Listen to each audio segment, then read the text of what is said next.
បាទសួស្តីបងប្អូនវិលជួបគ្នាសាជាថ្មីម្ដងទៀតក្នុងកម្មវិធីបកប្រែភាសាអង់គ្លេសថ្ងៃនេះគឺយើងនឹងរៀនបកប្រែកាសែតខ្លីមួយដែលនិយាយអំពីលោកគង់ប៊ុនឈឿនណាគង់ប៊ុនឈឿនអូខេគង់ប៊ុនឈឿនអញ្ចឹងបងប្អូនកលេមើលរូបភាពនេះគឺជារូបភាពរបស់គាត់ណា This is a picture of គង់ប៊ុនឈឿន okay he's a famous playwright a famous songwriter a famous novelist in Cambodia in the past okay ជាគាត់គឺជាអ្នកនិពន្ធជាកវីនិពន្ធជាអ្នកនិពន្ធបទភ្លេងជាអ្នកនិពន្ធរឿងល្ខោនអីជាដើមហ្នឹងណាដែលល្បីនៅក្នុងសម័យអតីតកាលអូខេគាត់ឈ្មោះគង់ប៊ុនឈឿនអូខេតើឥឡូវបងប្អូនយើងបកប្រែទាំងអស់គ្នាណាក្នុងអត្ថបទនេះគេសរសេរថាគង់ប៊ុនឈឿន was born in 1939 in Bat Dambong province គង់ប៊ុនឈឿនបានកើតនៅក្នុងឆ្នាំ1939នៅក្នុងខេត្តបាត់ដំបងអញ្ចឹងយើងប្រែម្ដងតិចទៅណាបងប្អូនដើម្បីចេះអញ្ចឹងគង់ប៊ុនឈឿននេះគឺឈ្មោះរបស់គាត់គង់ប៊ុនឈឿន was born ពាក្យ was born ហ្នឹងគឺប្រែថាបានកើតពាក្យ born ហ្នឹងមកមានន័យថាកើត was born គឺបានកើត in នៅក្នុង1933នៅក្នុងឆ្នាំ1939អញ្ចឹងកាលណាយើងអានឆ្នាំគេអានម្ដងពីរក្នុងភាសាអង់គ្លេសណា1939 19ហើយទៀត39ដល់ពេលខ្មែរយើងអានថា1939គេដូចគ្នាទេ in បាត់ដំបង province នៅក្នុងខេត្តបាត់ដំបង in បាត់ដំបង province នៅក្នុងខេត្តបាត់ដំបង and grew up during the French occupation and grew up ហើយបានធំដឹងក្តីឡើងអញ្ចឹងពាក្យ grew up នេះវាមកពីពាក្យ grow up ដល់អតីតកាល grow up ទៅជា grew up and grow up during the French occupation ហើយបានធំដឹងក្តីអំឡុងពេលនៃការកាន់កាប់ឬក៏ការត្រួតត្រារបស់បារាំង during the French occupation ការកាន់កាប់របស់ប្រទេសបារាំងឬក៏ការត្រួតត្រារបស់បារាំងណាអញ្ចឹង French occupation ការត្រួតត្រារបស់បារាំង the Japanese occupation ការត្រួតត្រារបស់ជប៉ុនអូខេអញ្ចឹងជប៉ុនក៏បានមកត្រួតត្រាខ្មែរយើងបន្តិចដែរនៅក្នុងសម័យសង្គ្រាមលោកលើកទី2ណាអូខេបានបណ្ដេញបារាំងអញ្ចឹង Japanese occupation មានន័យថាការត្រួតត្រារបស់ជប៉ុន and the struggle following independence ហើយនឹងការតស៊ូព្យាយាមដើម្បីទទួលបាននៅឯករាជ្យភាពអូខេអញ្ចឹងពាក្យថា struggles តស៊ូព្យាយាមណា following independent មានន័យថាទទួលបាននៅភាពឯករាជ្យភាពជាបន្តបន្ទាប់អូខេអញ្ចឹងពាក្យ following នេះជាបន្តបន្ទាប់ដែលមានជាបន្តបន្ទាប់ណា following independent នេះគឺឯករាជ្យភាពអញ្ចឹងពាក្យ struggle independent ហ្នឹងគឺបើយើងប្រែតែប៉ុណ្ណឹងមានន័យថាប្រឹងប្រែងតស៊ូដើម្បីឯករាជ្យភាពដែល struggle following independent មានន័យតស៊ូព្យាយាមដើម្បីបានឯករាជ្យភាពជាបន្តបន្ទាប់ His long careers as a popular novelist playwright poet and lyricist his long careers អាជីពណាអាជីពដ៏វែងរបស់គាត់ឬក៏អាជីពដែលមានរយៈពេលយូររបស់គាត់អញ្ចឹងពាក្យ long វែងហើយពាក្យ career ហ្នឹងគឺមានន័យអាជីពដ៏វែងរបស់គាត់ as a popular novelist ជាអ្នកនិពន្ធប្រឡំលោកដ៏មានប្រជាប្រិយភាពអញ្ចឹងពាក្យ popular ហ្នឹងគឺមានន័យថាដ៏មានប្រជាប្រិយភាព playwright ជាអ្នកនិពន្ធរឿងល្ខោន poet ជាអ្នកនិពន្ធកំណាព្យ and lyricist ហើយនឹងជាអ្នកនិពន្ធបទចម្រៀងណាជាអ្នកនិពន្ធបទចម្រៀង began ប្រែថាបានចាប់ផ្ដើម in នៅក្នុង the 1950s នៅក្នុងទសវត្សរ៍ឆ្នាំ1950បងប្អូនទៅចាំថាបើកាលណាគេសរសេរឆ្នាំហើយគេដាក់មាន s មួយនៅខាងចុងហ្នឹងគឺគេចង់និយាយថាទសវត្សរ៍ណាទសវត្សរ៍ទី50 1950គឺមានន័យថា50ឆ្នាំ1950 51 52 53 54 55 56 57 58 59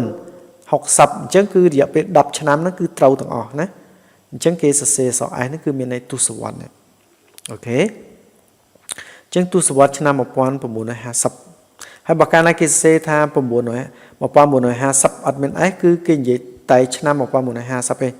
1950តែប៉ុណ្្នឹងឯងប៉ុន្តែបើគេមានអេសគឺវាមាន51 50 51 52 53 54 55ណា51 52 53 54 55 56 57 58 59 60អញ្ចឹងរយៈពេល10ឆ្នាំហ្នឹងគឺត្រូវទាំងអស់ណាអូខេអញ្ចឹងនៅក្នុងទសវត្សរ៍ឆ្នាំ1950 His prose works often combine the romantic and the supernatural His prose work មានន័យថាការងារសរសេរពាក្យសរសេរពាក្យនៅក្នុងបទចម្រៀងរបស់គាត់នឹងជាញឹកញាប់លាយឡំជាមួយនឹងមនោសញ្ចេតនាហើយនឹងទេពកោសល្យពិសេសអូខេចាឥឡូវយើងប្រែមួយពាក្យ prose ហ្នឹងគឺគេសំដៅលើពាក្យរាយពាក្យដែលគេយកមកសរសេរកំណាព្យគេយកមកសរសេរចម្រៀងឬក៏យកមករៀបរាប់នៅក្នុងល្ខោនហ្នឹងគេហៅថា prose ពាក្យដែលគេយកមករាយរាប់ទាំងអស់ហ្នឹងណា prose His prose works មានន័យថាការងារដែលទាក់ទងជាមួយនឹង work ការងារដែលទាក់ទងជាមួយនឹងការសរសេរពាក្យរបស់គាត់ហ្នឹង often ជាញឹកញាប់ combine ហ្នឹងមានន័យថាបូករួមឬក៏រួមផ្សំណារួមផ្សំ combine ហ្នឹងគឺមានន័យថាដាក់ចូលគ្នាដាក់របស់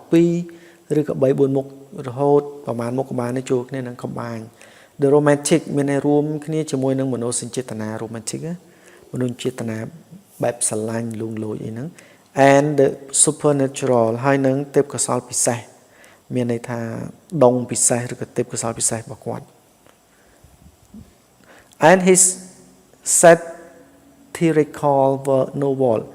and his satirical novels attack corruption ហើយរឿងប្រឡំលោកបែបរិះគន់របស់គាត់ហ្នឹងបានវាយប្រហារទៅលើអំពើពុករលួយអញ្ចឹងបងប្អូនគេមើលពាក្យនេះ satirical novel រឿងប្រឡំលោកបែបរិះគន់បែប deal ថ្មីណាអូខេហើយពាក្យ attack ហ្នឹងគឺវាយប្រហារឬក៏សំដៅលើអីមួយណា corruption អំពើពុករលួយ exploitation ការកេងប្រវ័ញ្ច of the weak នៃអ្នក